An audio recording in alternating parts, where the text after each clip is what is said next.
अपना बिहार में आपका स्वागत। मैं राहुल ओझा आपके साथ। 12 मई को पटना में पीएम नरेंद्र मोदी का रोड शो है। पीएम के रोड शो पर तंज कसते हुए आरजेडी नेता तेजस्वी यादव ने कहा कि वो जॉब शो करेंगे। इस पर जेडीयू सांसद संजय झा ने पलटवार किया है। संजय झा ने पूछा कि कैसा जॉब शो करेंगे तेजस्वी, क्या लैंड फोर जॉब शो करेंगे?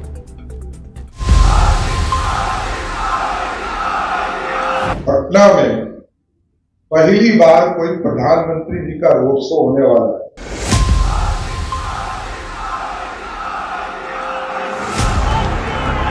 आप पीएम चाहे एयर शो करें या रोड शो करें। 12 मई 2024 को पटना में प्रधानमंत्री नरेंद्र मोदी का रोड शो होगा।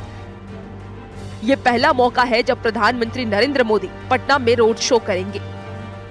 बीजेपी पीएम मोदी के रोड शो की तैयारी में जोर शोर से जुटी हुई है, लेकिन पीएम मोदी के रोड शो से पहले ही सियासत तेज हो गई है।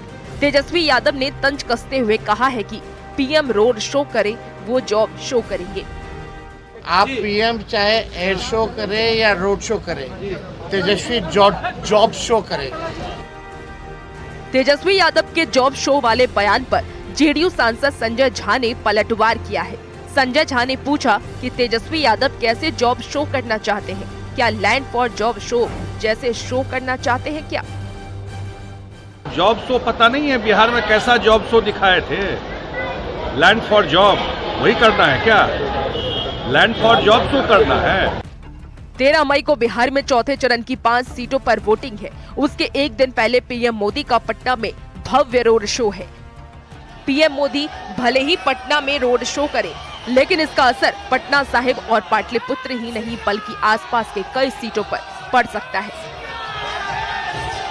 न्यूज़ 18 के लिए पटना से धर्मेंद्र कुमार के साथ ब्यूरो रिपोर्ट।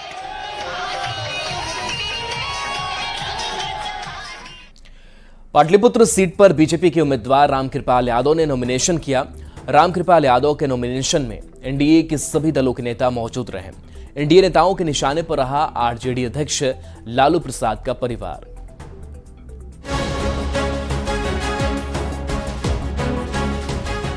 ये तस्वीर बीजेपी नेता रामकृपाल यादव के नॉमिनेशन का है। रामकृपाल यादव ने एनडीए उम्मीदवार के तौर पर पाटलिपुत्र सीट पर नॉमिनेशन किया।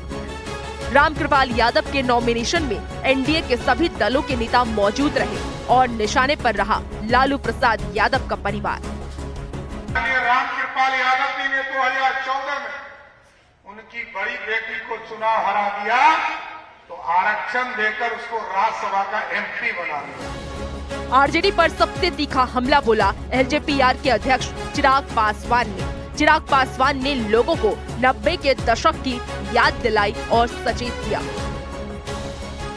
ये वही लोग हैं जो 90 के दशक में लाठी को तेल दिलाकर हम लोगों के ऊपर अत्याचार करने का काम करते थे। ये वही लोग हैं जो नौकरी के बदले हम लोगों की जमीन हड़पने का काम करते हैं। नॉमिनेशन के बाद रामकृपाल यादव ने दावा किया कि एक बार फिर वही जीतेंगे। सांसद बन के सेवक हूँ और जब तक जिंदा हूँ सेवा पाटलिपुत्र की जनता का करता रहूंगा। यादव बाहुल्य पाटलिपुत्र सीट हमेशा से लालू प्रसाद के परिवार के लिए नाक की लड़ाई रही है, लेकिन हमेशा हार का सामना करना पड़ा। 2008 में परिसीमन के बाद पाटलिपुत्र लोकसभा सीट अस्तित्व में आया। अब तक यहाँ 3 चुनाव हुए। 2009 में पाटलिपुत्र से लालू प्रसाद की हार हुई और उसके बाद 2014 में 2019 में लालू प्रसाद की बेटी मीसा भारती को हार का मुंह देखना पड़ा।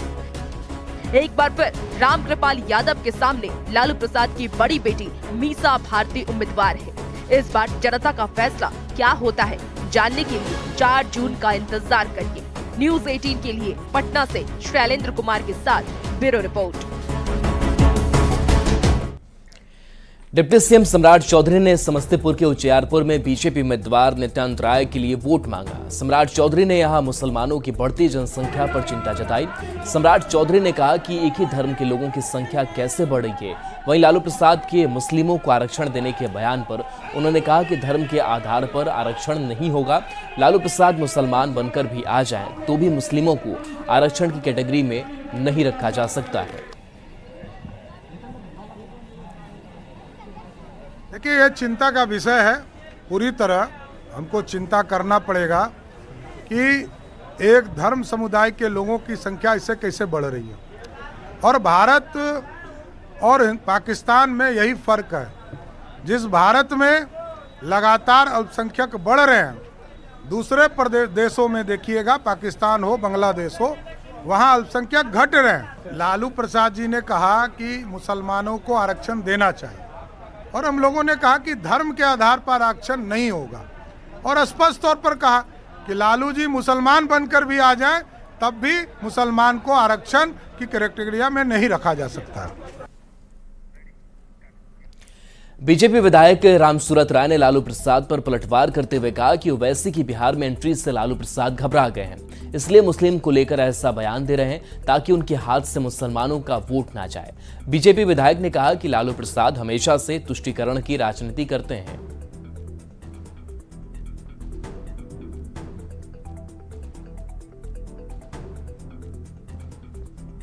देखिए, क्षेत्रीय दल और उस पर भी लालू यादव जी और राष्ट्रीय जनता दल तुष्टीकरण की राजनीति करते हैं। एक वर्ग को आगे बढ़ाना चाहता है, सिर्फ उसके विकास के लिए नहीं, सिर्फ उसके यूज एंड थ्रो वोट लेने के लिए हम क्या बोले क्या करें जिससे कि मुस्लिमों का वोट हमारे पास आवे। उनको भय हो चुका है, ओवैसी बिहार के अंदर आ चुका है, ओवैसी लॉन्च कर चुका है, अब विकल्प मुसलमान खोज रहे हैं, लालू यादव को छोड़ने वाले हैं, इसलिए इस तरह की राजनीति करके उस वोट बैंक को रोकना चाहते हैं। सैम पित्रोदा के बयान पर चिराग ने हमला बोला है। चिराग पासवान ने कहा कि कांग्रेस सिर्फ कोल पर सिल्फ किए जा रही है। चिराग पासवान पित्रोदा के विरासत टैक्स और नस्लीय टिप्पणी पर जमकर बरसे।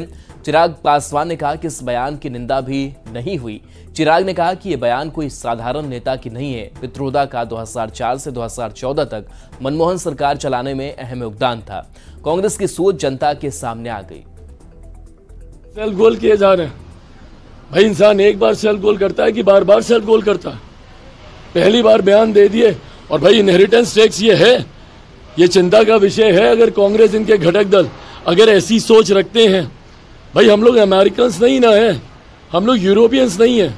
ऐसे में इनहेरिटेंस टैक्स माँ बाप कमाते हैं, छोटा कम ज्यादा जो भी अर्जित करते हैं, बच्चा बच्ची उनके जाने के बाद लेगा, इस सोच के साथ अब उस पर भी 55% आप टैक्स लगा दीजिएगा।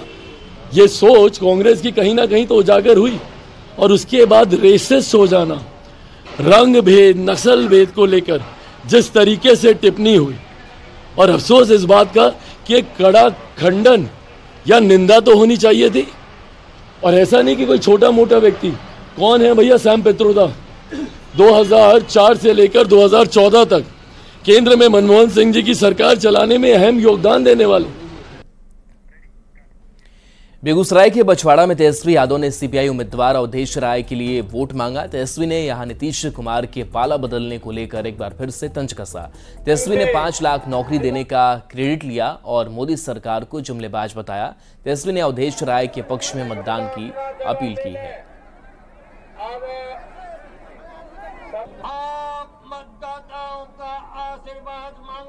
मोदी जी के राज में अमीर अमीर होता गया, गरीब गरीब होता जा रहा है। और हम कोई मोदी जी की बात करने नहीं आए, मुद्दे की बात करने आए। हमारा मुद्दा क्या है? बेरोजगारी, गरीबी, महंगाई, ये असल मुद्दा है। मोदी आएगा तो महंगाई खत्म कर देगा, गरीबी खत्म कर देगा, और बिहार को विशेष राज्य का दर्जा दे देगा। बिहार में बंद चीनी मिलों को चालू करा देगा। बोले थे कि नहीं बोले थे मोदी जी? बताइए तो।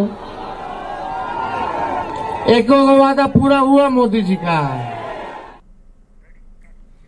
खगड़िया के बेलदौर विधानसभा के मतदान केंद्र संख्या 182 और 183 पर पुनर्मतदान होना है। इसको लेकर पूरी तैयारी कर ली गई है। जिला प्रशासन की टीम नाव पर बैठकर सहरौन गांव पहुंची और लोगों को समझाने बुझाने का प्रयास किया। एसडीओ ने ग्रामीणों की समस्या को सुना और जल्द निदान का भरोसा दिलाया। प्रशासन के प्रयास के बाद ग्रामीण वोट देने के लिए तैयार हुए। नहीं, बिल्कुल ग्रामीणों का पूर्ण समर्थन है। सभी ग्रामीण आप देख सकते हैं, आप लोग खुद पूछ भी सकते हैं, सभी बहुत संतुष्ट हैं। और इनका जो मेन ग्रीवांस था उस बारे में भी हम लोगों ने जानकारी ली, वो नोट कर लिया है। और आदरणीय जिला पदाधिकारी महोदय के निर्देश पे हम लोग आए थे और हम लोगों का आना काफ़ी सफल रहा। हम लोग पटना में 1 और 2 जून को सिनेमा के टिकट में छूट मिलेगी। अगर आप वोट डालते हैं तो आपको सिनेमा के टिकट में 50% की छूट मिलेगी, यानी आप आधी कीमत पर सिनेमा का टिकट खरीद सकते हैं। उंगली पर लगी स्याही दिखाने पर आपको सिनेमा देखने के लिए टिकट में छूट मिलेगी। पटना के डीएम ने सिनेमाघर के संचालकों के साथ बैठक की और मतदान प्रतिशत बढ़ाने के लिए ये बड़ी पहल की गई। मतदान करने वालों को 2 दिनों तक सभी शो में छूट मिलेगी।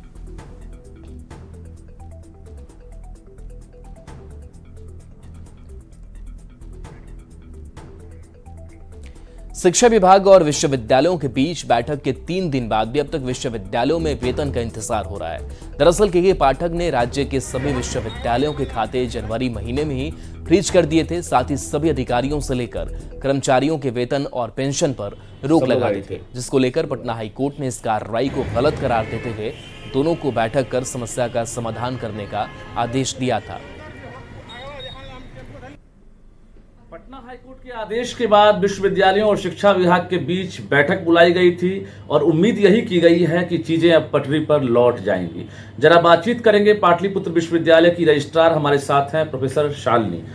मैडम ये बताइए कि जिस प्रकार से पेंशन बंद था, वेतन बंद कर दिया गया था, विश्वविद्यालयों के खाते जो है फ्रीज कर दिए गए थे, बैठक बुलाई गई, अब क्या लग रहा है समस्या का निदान हो गया? हाँ, बैठक अच्छी रही, सौहार्दपूर्ण वातावरण में बैठक हुआ। अच्छा ही होगा, निर्णय जो भी होगा अच्छा होगा। वेतन पेंशन चालू हो गया? हाँ, चिट्ठी सरकार ने निकाल दी है तो वेतन अभी भेजेंगे। उम्मीद है कि चिट्ठी आ जाएगी, तुरंत राशि निर्गत की जाएगी। हमारी परीक्षाएं तो शुरू हो चुकी थी अपने निर्धारित समय से। वो शिक्षा विभाग को भी हमने पूर्व में कैलेंडर दे दिया है। हमारा कैलेंडर राज्यपाल सचिवालय को भी प्रेषित था पूर्व में। तो हमारी सभी परीक्षाएं निर्धारित समय से ही चल रही हैं। शिक्षा विभाग के साथ आप लोग बैठक किए थे, अब अगर शिक्षा विभाग बैठक बुलाता है, क्या विश्वविद्यालय उसमें भाग लेगा?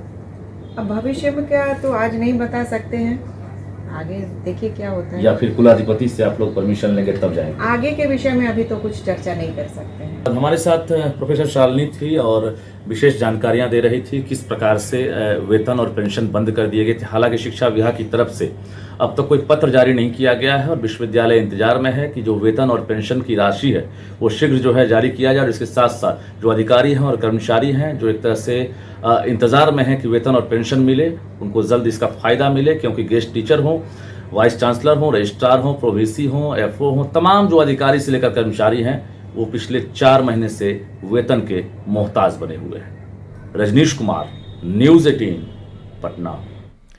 ब्रेक का वक्त तो चला है, जल्द वापस आते हैं।